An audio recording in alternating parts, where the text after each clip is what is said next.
ఎక్కువ స్పెండ్ చేస్తున్న వాళ్ళ జాబితాలో మన దేశం కూడా ఉండటం ఒక రకంగా చింతించాల్సిన అంశమే.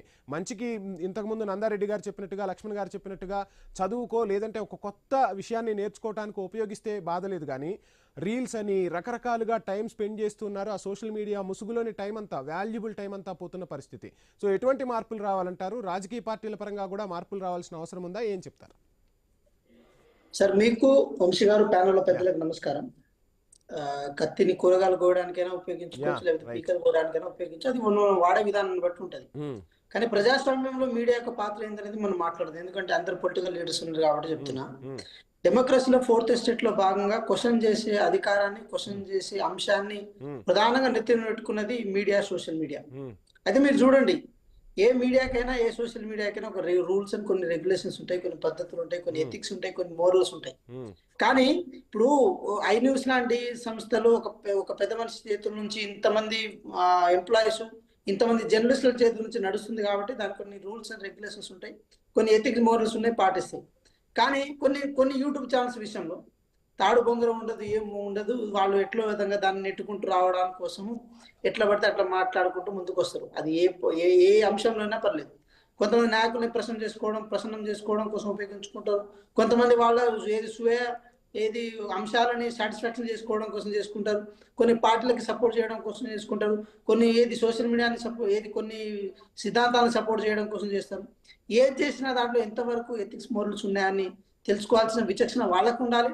ఎంకరేజ్ చేసే వాళ్ళకి, ఎవరైతే చూసి ఎంకరేజ్ చేస్తున్నారో వాళ్ళకు కూడా ఉండాలి. సరే, ఒక మాట ఏంటంటే, ప్రశ్న అనేది, అంటే విమర్శ అనేది కొంచెం సర్కాస్ట్గా ఉంటే తప్పులేదు సార్. కార్టూన్స్ రూపంలోనో లేకపోతే కొంచెం విమర్శ రూపంలో ఉంటే తప్పులేదు.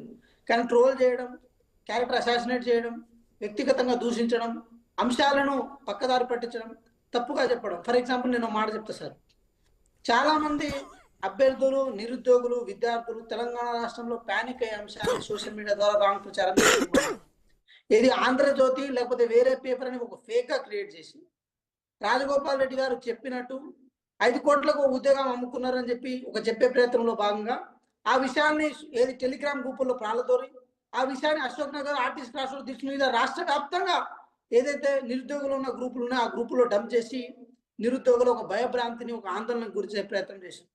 ఎవరు చేసిరా అని చూస్తే వెనకాల ఎవరున్నారని తెలుసు, ఏం చేయాలని, ఏం నిర్ణయం తీసుకోవచ్చని కూడా తెలుసు. కానీ ప్రజాస్వామ్యం మీద గొడ్డలు పెట్టు, ప్రజాస్వామ్యం మీద ఇంకో పెట్టు అని చెప్పి మళ్ళీ అదే సోషల్ మీడియా నుంచి కొంతమంది కుహానా మీద వాళ్ళందరూ బయటకు వస్తారని చెప్పి గవర్నమెంట్ కూడా కొంచెం యాక్షన్ తీసుకోవడంలో కొంచెం ఆలోచించాల్సిన అవసరం ఏర్పడింది. నేను సైబర్ క్రైమ్లో ఒక 4-5 కేసులు వేయడం జరిగింది సార్. చాలా అంశాల మీద, ట్విట్టర్ హ్యాండిల్స్లు, ఇన్స్టా హ్యాండిల్స్, ఈ ప్రభుత్వాన్ని, ప్రజాప్రభుత్వాన్ని బదనం చేయడం కోసం ఎంతకు దిగజారిరు, ఎంత హీనానికి దిగజారనే విషయాన్ని కూడా చాలా సందర్భాల్లో మేము బయటకు ఎక్స్పోజ్ చేసిన సందర్భాలు ఉన్నాయి.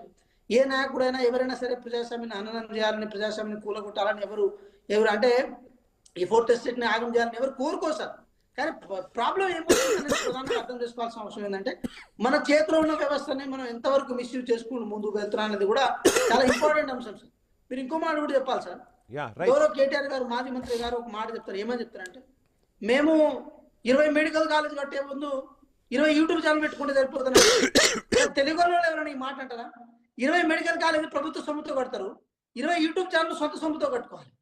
అంటే ప్రజల సొమ్ముతో కట్టుకునే హాస్పిటల్ వద్దు ప్రజల సొమ్ముతో యూట్యూబ్ ఛానల్ పెట్టుకుంటే సరిపోతుందని చెప్పి ఒక మాజీ మంత్రి కానీ లేకపోతే అంత పెద్ద మనిషి కానీ అనే ఛాన్సెస్. రైట్ వెంకట్ గారు, మీరు చెప్పినట్టుగా ఒక కేటీఆరే కాదు, ప్రతి రాజకీయ పార్టీ కూడా ఈరోజు సోషల్ మీడియా ప్లాట్ఫామ్లపై రకరకాల ప్రకటనలు ఇస్తూ సోషల్ మీడియా ప్లాట్ఫామ్లను బలోపేతం చేసుకుంటున్న పరిస్థితి.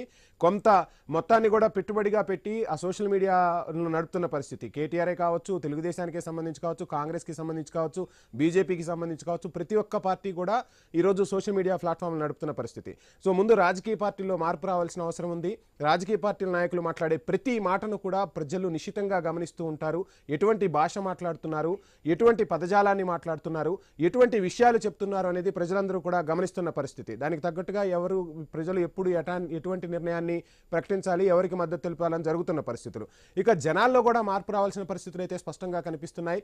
ఏది మంచి, ఏది చెడు అనేది మనం తెలుసుకోవాలి. సమాజంలో ఉన్న మేధావులు చెప్తూ ఉంటారు. మీరు అన్నట్టుగా, లక్ష్మణ్ గారు అన్నట్టుగా, నందారెడ్డి గారు అన్నట్టుగా, సురేంద్ర గారు అన్నట్టుగా స్కూల్ దశ నుంచే సోషల్ మీడియా ప్లాట్ఫామ్ని ఎక్కడి వరకు ఉపయోగించాలి, ఎంతవరకు మనం దాంట్లోంచి మంచిని తీసుకోవాలనేది కూడా ప్రతి ఒక్కరం బాధ్యతగా ముందుకెళ్తే ఖచ్చితంగా దీన్ని కూడా మంచిగా ఉపయోగించే రోజులు రావాలని ఐన్యూస్ కూడా కోరుకుంటుంది.